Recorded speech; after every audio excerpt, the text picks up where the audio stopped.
Footnotes from the Life Application Study Bible. Already, many of the religious leaders had turned against Jesus and become his enemies. They were jealous of his popularity, his miracles, and the authority in his teaching and actions. They valued their status in the community and their opportunity for personal gain so much that they lost sight of their goal as religious leaders: to point people toward God. Of all people, the Pharisees should have recognized the Messiah, but they refused to acknowledge him because they were not willing to give up their treasured position and power.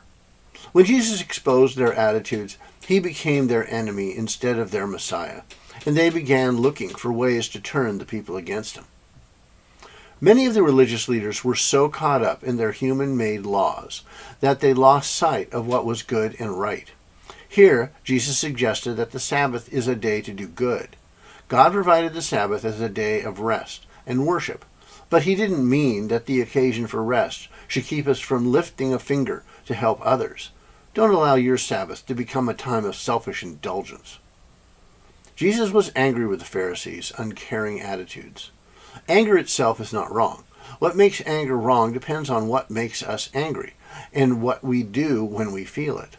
Too often we express our anger in selfish and harmful ways.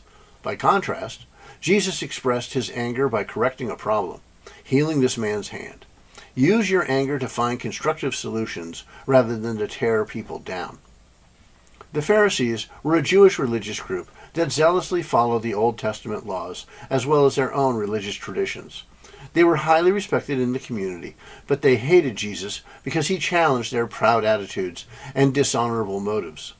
The supporters of Herod were a Jewish political party that hoped to restore Herod the Great's line to the throne.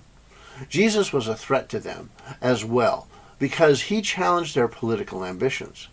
These two groups were normally at odds, but they joined forces against Jesus. The Pharisees had accused Jesus of breaking their law that said medical attention could be given to no one on the Sabbath except in matters of life and death. Ironically, the Pharisees themselves were breaking God's law by plotting murder.